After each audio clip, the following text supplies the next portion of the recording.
Blog Talk Radio. Hello everyone, good morning. This is Laura Smith on Blog Talk Radio. It is 6 o'clock here in the morning, Tuesday morning, April the 19th, and I'm glad to be here. This is One Child Abuse Survivor to Another. We're on for 30 minutes. It's a live internet streaming radio broadcast from blogtalkradio.com.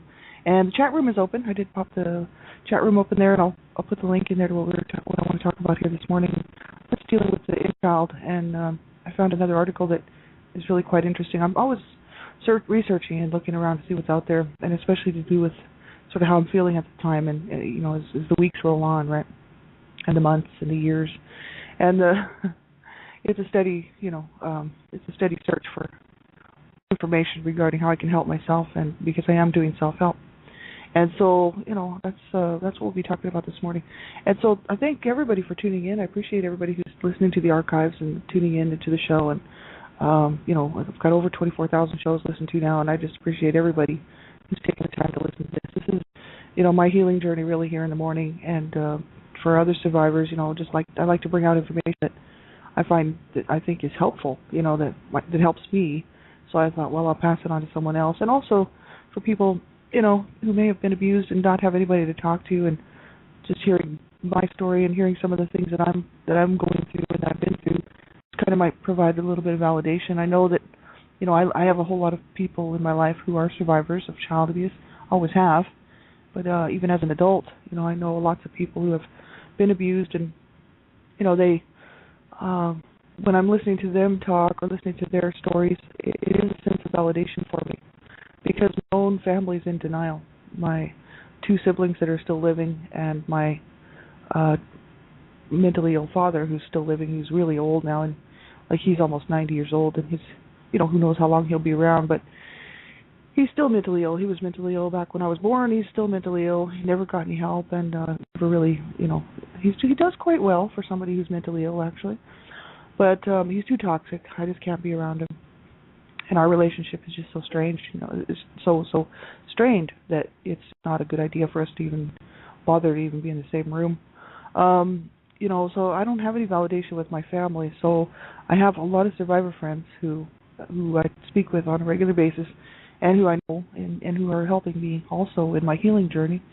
And it's good to hear, to talk with them, because it's nice to have somebody to talk with, and even just to listen to, So I know lots of people. It does help me with validation, and also just being, having a sense that somebody does know what I've been through. Somebody out there does know what it's like to be abused as a child. Somebody doesn't understand what happens to a child when they are abused, and then later on as an adult having to go through this stuff. So I hope everybody's getting something out of this, and you have to listen at your own discretion. I'm talking about abuse, and it's a sensitive subject. I'm covering the whole issue, and so you have to listen at your own discretion to all of my shows. And young people under the age of 18, I just ask that you have permission to listen to my shows, because it's age appropriately. There's a lot of adult content on my shows. I'm talking about abuse, and a lot of young people may not have heard a whole lot about abuse and not understand what I'm talking about, and it might be kind of scary, some of this information, right? It is scary, actually. It was scary for me as a child. It is scary for children, and so this is ultimately a show to speak out against child abuse, but mainly for adult survivors, not for children. So I really, if children are listening, I want you to get someone who's older who can help you make a decision whether or not you should be listening to this, right? Because children should be protected at all times. I'm the Canada Regional Director for Dreamcatchers for Abused Children, and, we're fighting to save children's lives, right? So you have permission. If you're under 18, you have permission to listen to my shows. Get someone to listen to the show with you, and then they can help you make the decision, right? So thanks, everybody, for being here. And, I was doing a lot of work on the weekend. I was talking about yesterday. I was a little bit late yesterday because I just kind of woke up at the last minute and jumped up and did the show. But, the weekend was kind of hard for me. I was really triggered and kind of having a little bit of a hard time. I was okay, but I was just kind of had a lot of flashbacks, and just experiencing a lot of inner child pain. You know what I mean? Like, as an adult, people say, I'm actually fine. You know what I mean? Like, I can hold jobs down. I do quite well. I take care of myself pretty good. I'm still working on that, actually. I don't like to take care of myself, and I don't. I mean, there's things I need to go have done, and I need to take better care of myself, but I just don't, because I just can't. I can't bring myself to do it. I just, and I think there's this huge issue for people who have been who've been abused. But but not all. Some survivors actually do quite well taking care of themselves. I'm still working on it, and so the weekend was kind of harsh, and so I wanted to take a look at some inner child stuff, and that's because I think that's where the issue is. My inner child is still somewhat letting me know that there's still problems and that she is still feeling very much wounded and very much unloved, and so I'm trying to learn how to self-nurture and comfort myself. And there's lots of ways that people can do this. I found this website. It's quite interesting. It's on healing. It's on http://healing.about.com, and it's called Loving the Wounded Child Within by Robert Burney, M.A.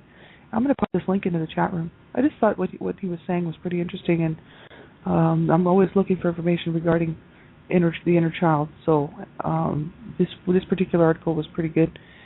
And excuse me, my voice is just terrible this morning. I'm just waking up again. So the article "Loving the Wounded Child Within" by Robert Burney, M.A. And he says it is through having the courage and willingness to revisit the emotional dark night of the soul that was our childhood that we can start to understand on a gut level why we have lived our lives as we have. And he says it is when we start understanding the cause and effect relationship between what happened to the child that we were and the effect it had on the adult we became that we can truly start to forgive ourselves. It is only when we start understanding on an emotional level, on a gut level, that we are powerless to do anything any differently than we did, that we can truly start to love ourselves. And he says the hardest thing for any of us to do is to have compassion for ourselves. As children, we felt responsible for the things that happened to us. We blamed ourselves for the things that were done to us and for the deprivations we suffered.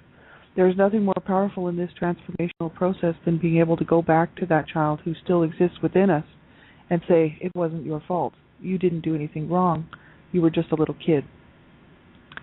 And I think that's interesting what he said here, the hardest thing for any of us to do is have compassion for ourselves. And I think especially abused children, children who have been abused and then grow up and actually survive the abuse, which is so sad because so many don't. The ones that do, there's so many issues that come about because of it, and not everybody will have the same issues, and not everybody will have the same severity of problems. It depends on the type of abuse, depends on the length and the duration of the abuse, and there's a lot of variables in there. But the thing is that all children, probably have been hurt at some time. I mean, even if it's a bully on the playground or a teacher that says something to the child that hurts the child, and the child takes it very seriously. It's not just that a child might be being abused in every way in their home. I mean, that's kind of an extreme case, but it does happen, and this is the issue. That's why we're fighting to stop child abuse.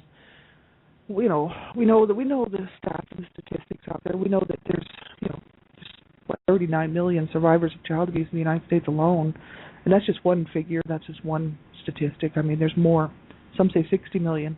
So children have been abused all the time.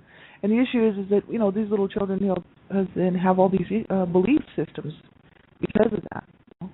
And, believing that might be that they were no good, and they might feel that it was their fault or that they were responsible somehow for the abuse, right? Whatever type of abuse it was. And the issue is how can a child be responsible for that? There's no possible way. It's the abuser's responsibility really to not abuse a child, so the abuser is at fault, right? Whoever the abuser is, whether it's, whoever it is.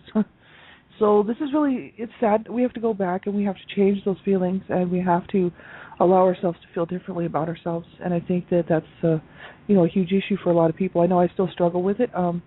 I don't struggle with the issue that I feel it was my fault. The abuse was my fault. I never did actually take the responsibility for that on. What it did was actually make me really angry that my parents abused us, and it made me angry that they abused me personally. I didn't take the guilt on and feel bad about it. I mean, I was angry and upset and extremely pissed off, that my parents did what they did to me and my family.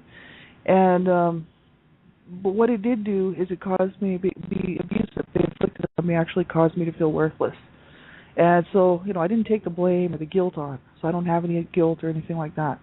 But I do have a whole sense of the fact that I'm just not able to cut it. I don't, like myself, when I take a look at myself, I don't see myself as somebody who is able to put myself on the same par as anybody else. I'm always a little bit, you know, lower than that, right? It's almost like and that's the damage done. That's the damage done from being abused, right? People would say, "Oh no, but you're doing so well, and you can do it." And I've had a lot of positive people in my life. Let me tell you, otherwise I'd have killed myself years ago. And that's the truth, right? I've had people in my life who have been so good to me. Not my family, right? Other people who have had, would say nice things to me that I would really take to heart because I realized they weren't just saying them and they were trying to be helpful. And so instead of throwing it back in their face, I would just say, "Okay, I'll believe you. So that's fine. So you think I'm okay, right?" But the thing is on my own personal level, when there's nobody around and I sit in my own space in my own consciousness, I'm always still feeling that feeling of being inferior. I'm possibly not good enough for the job. I'm not good enough in a relationship. I'm not. I'm just a worthless person on the planet who just cannot get it right. That's why two of my brothers killed themselves. It's the abuse that my parents inflicted on us made us feel that we did not deserve to be here. We were just a bunch of ignorant kids who deserved to die, and that's how we grew up. We deserved the abuse that was put on us. See, our parents didn't go around saying, "But we're so good to you," because they had been busted on child abuse charges, and they knew that we knew what they were doing was wrong. And so they would just be like, "Look, we're going to treat you this way. We don't care. You're just worthless pieces of what." And so they would just throw it in our face that we were worthless to them, that we did not matter. And then because of the issues and abuse that was inflicted upon us, a lot of the siblings went on to do drugs and get in trouble with the law. And I was one of them. And not so much getting in trouble with the law, but getting in trouble, period, and doing a whole lot of drugs and not doing well in school and not doing well really in anything in my life. And, always with a chip on my shoulder, a real chip on my shoulder about life and about the way things go in this world. And it's been incredibly hard because I don't think that I would have been that way had I grown up in a normal home, with loving parents who cared about me and a loving family. And I think that that my personality is a complete reflection of what I went through as a child, and this the fact that I have trouble experiencing any kind of joy in my life, really. I have some joy, right? But I can't be a free child. I can't be a free person, right? I'm underneath of this thing all the time. You know what I mean? And this thing, what this thing is pain. It's internal struggle. It's internal. Nobody's putting anything on me now. I'm not being abused in any way now, right? Because as an adult, I choose my friends very carefully, and I hang around with people who are good to me, which is great. I have the most wonderful friends in the whole world. I always have, actually. That's the whole issue. I write about that. I wrote about that in my books. I've always had really, really good friends, and I choose people who are looking out for me, right? Because my parents weren't. So it's my natural instinct, really. I'm looking for security. I'm looking for safety all the time. And so in a friendship as an adult, that's what I'm looking for. Just people who are not going to hurt me, right? I can't take any more abuse from anybody, because literally I just cannot allow it in my life. That's why when somebody becomes abusive, I cut them off. Even if it's just toxic stuff, I cut them off. Because I can't tolerate another abusive person in my life, and I absolutely will not, right? I grew up in the worst situation a person could probably imagine, except for they didn't kill me. And I used to pray that my parents would kill me. I wish I would tell them, just go ahead, kill me. Yeah, go for it. Because they were always threatening to kill me. I'd just be like, go for it. You'll be doing me a flippin' favor. And that's really sad because I was only about 10 years old. So see, that's the issue. It's a lot of psychological damage, a lot of problems. But I've been really lucky and blessed, I guess you might say. I'd rather say that, to be okay as an adult, right? And I'm really happy I can be on this side of it. But I know what it's like to be on the other side. To be so down and so, that you just don't feel life is worth living. Two of my brothers thought that and killed themselves. And we, I was lumped in there with my brothers. You bet I was. There was three siblings, I guess, that didn't lump themselves in with that group and consider themselves to be, and that they were unscathed, by the abuse in the family. Well, they weren't, because their lives are a pathetic mess as well. But they like to live in some sort of denial, thinking that, it was all fine. It was okay that Dad raped Mom. It was okay that our parents fought continually. It was just fine that my dad was abusive to all of us, you know. It was just okay that my mother was abusing all of us as well. In these two siblings' minds, actually, and one that passed away not too long ago, they just figured they were above it all. But that's because they're in denial, right? They used to look down on my brothers that killed themselves, and they'd say to me the most nastiest things, and I'd be like, we grew up in the same home, people, and you were all abused too, and you know it, and you know what it did to you, but you're going to be in denial. If that's the only way you can live, well, that's fine, right? But I can't be in denial, because I don't condone abuse. So for me to be in denial means that I don't care about the whole issue, and that abuse is just fine. And I'm too much of I would say a fighter. I'm too outspoken to sit back and just say, oh, well, it was fine. No, it wasn't fine. It wasn't fine at all. And so, I'm still struggling with a lot of this stuff, from my past, and that mainly is a sense of a lack of ability to make it, to be able to do it, and to be able to, do I have the strength? Do I have the skills? Quite often, I do actually have a lot of skills, which is great, which is not, has not really, I don't think it has anything to do with being smarter. I think it's just that I've been really trying to be an overachiever and try to do really well to sort of show the world that, yeah, I can do this, right? Because as a child, I was just being told that I was worthless and I couldn't do anything right, and I was just, battered in every way, right? And being sexually abused really messed up my whole sexuality. So, as growing up in that and then having to make my way as an adult, it's been incredibly hard. And so, I work incredibly hard to do what I do, and it's still yet, I feel it's not good enough, and it never will be good enough, right? When I make a mistake, it's like, if I make a mistake, I'm willing to own up to it, that's sure, because I know that I do make mistakes, and I know that everybody makes mistakes, even the bosses and all the people that like to make you feel bad when you make a mistake, they make mistakes too. That's why it's such a joke. I just laugh at them, because I'm like, oh well, whatever, live in your little pretend world, whatever you want to do.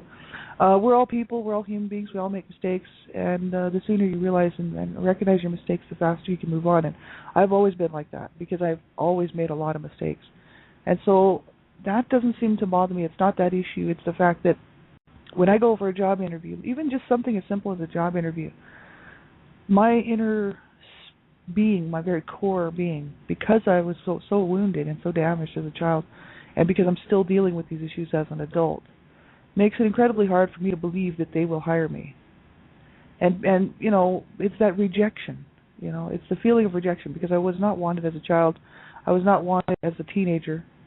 I wasn't wanted, period, right? My mother would have been happy if I had died, right? But the doctor saved me. So, otherwise I would have been stillborn again, like my other the stillborn babies that were born before me. That's why my mother used to tell me, you should have died with all the stillborn babies that were born before you, right? She wanted me to die. She didn't want me, right?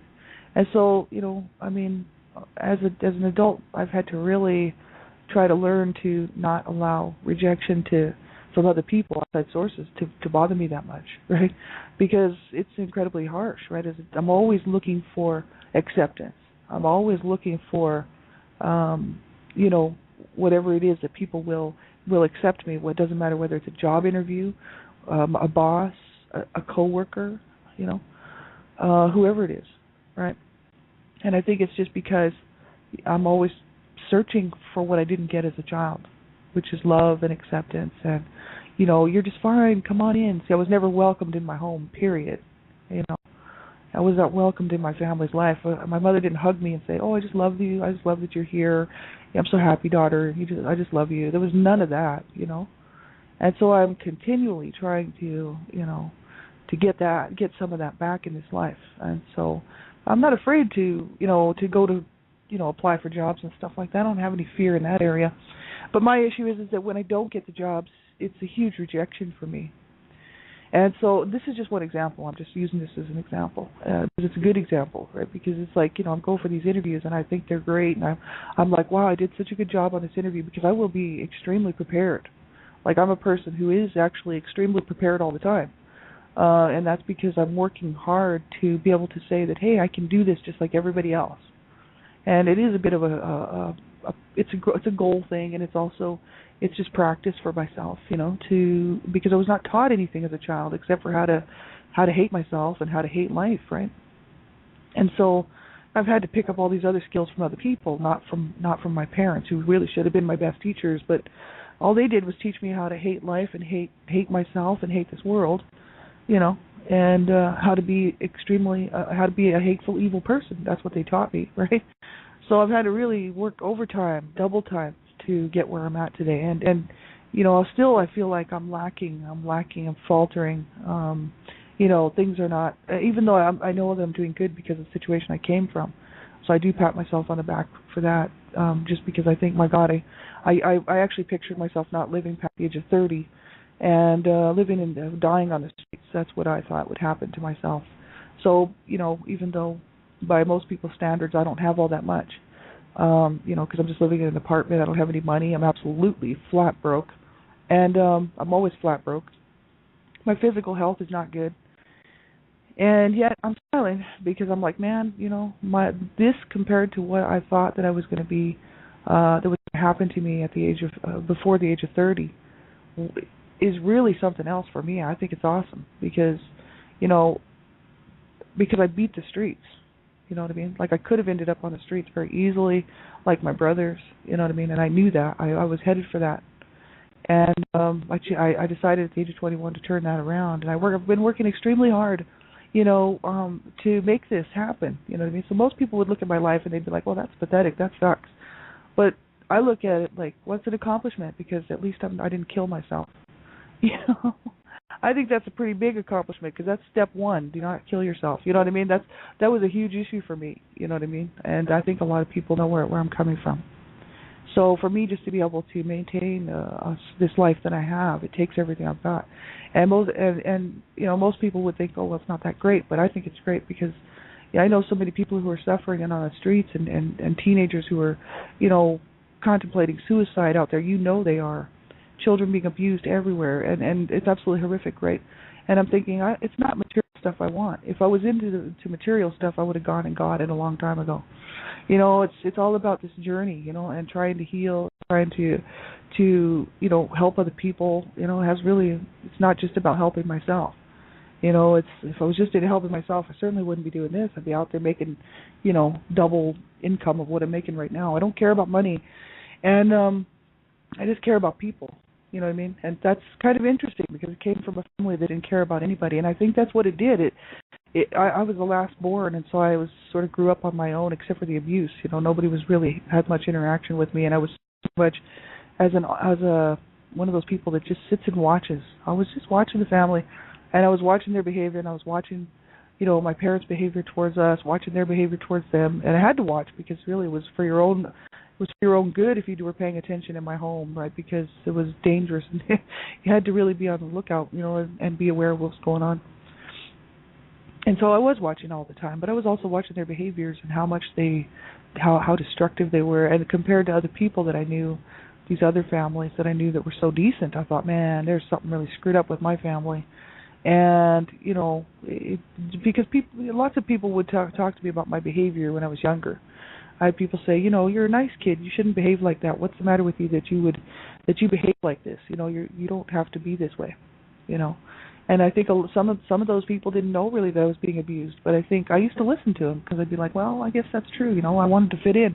I wanted to be, accepted, right? So in order to be accepted, I had to change a lot of those behaviors that I had from growing up the way that I did, right?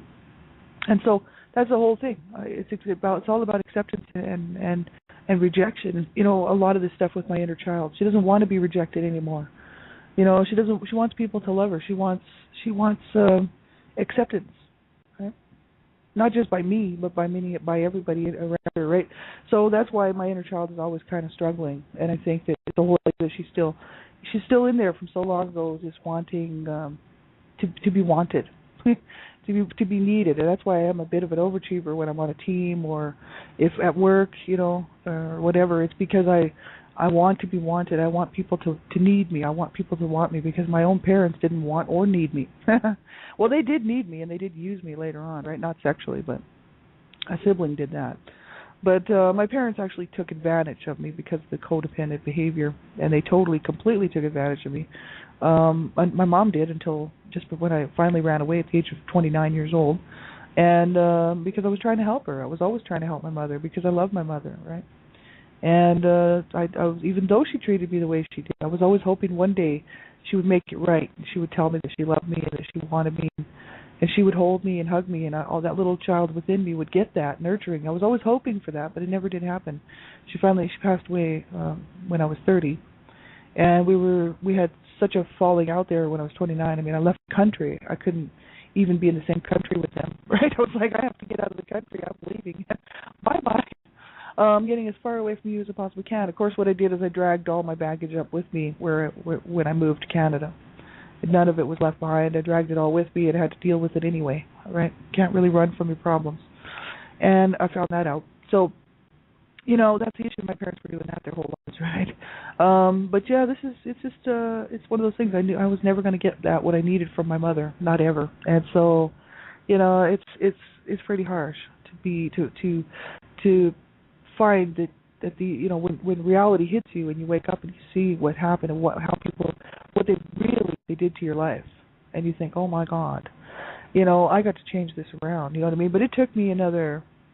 I didn't start my healing journey until I was 41, so it took me 11 years to work through some of this stuff. I mean, it was heavy-duty psychological, problems, and it's taken me a long time. But 4 years ago, when I decided to allow myself to heal, was to have compassion for myself. And that's what he said here. This is what this article kind of starts out, Loving the Wounded Child Within by Robert Burney, M.A.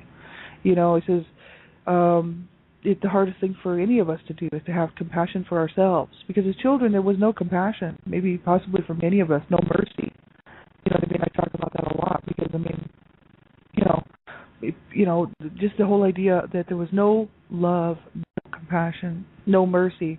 And children growing up in that situation, it's just a harsh way to grow up. When your mother can spill your own blood and not even care and tell you to clean it up, and not even care if that she's wounded you. You know what I mean? That there could be a situation where you need to be taken to the hospital, but they don't take you to the hospital. And it's pretty harsh when a kid grows up like that, and there's just no compassion, there's no mercy. So we have to learn how to do that for ourselves, and that's what he's saying here. It's one of the hardest things we can do, and not take that guilt on, and not take the responsibility on. It was the abuser's fault, not ours, right? So I like what he has to say here, and he says, as long as we are judging and shaming ourselves, we are giving power to the disease, and we are feeding the monster that is devouring us, quote unquote. We need to take responsibility without taking the blame, and we need to own and honor the feelings without being a victim of them, right? We need to rescue and nurture and love our inner children and stop them from controlling our lives, stop them from driving the bus, right? Children are not supposed to drive. They are not supposed to be in control. And because a wounded child, man, it's not a good idea to let a wounded child control you, and that's what I've been doing my whole life. And they are not supposed to be abused and abandoned, right? Our inner child is not supposed to be abused and abandoned, and they were, right? So they said we abandoned and abused our inner children too by locking them in a dark place within us, and at the same time let the children drive the bus and let the children's wounds dictate our lives. That's from Codependence, The Dance of Wounded Souls by Robert Burney. So, this is a really interesting article. I hope everybody will check it out. You can type into your browser, Loving the Wounded Child Within, or you can type into your browser healing.about.com and look through the articles there. And it's such a huge, it's just too long of a link, really. But Loving the Wounded Child Within, that's the name of the article. It's just great. It's an awesome article. I hope everybody will check it out. So thanks, everybody, for being here. I appreciate it. Have a good day. Make sure you take care of yourselves, right? I mean, my God, we do owe it to ourselves to look after ourselves and to do the right things by ourselves. So if you need help and you can't cope and you're just like feeling like you can't do it, you need to get help, and you need to, like, even if it's to call a crisis line, if you don't have somebody to talk to, that's what those crisis lines are there for. You know what I mean? And I would say reach out to somebody, get some help, and don't suffer in silence and sadness. It's a horrible, horrible place to be. And, make sure you stick it out. Do not ever give up, because there are better days. There's better days, but we have to look for them. They won't just land in our lap. This healing process doesn't land in your lap either.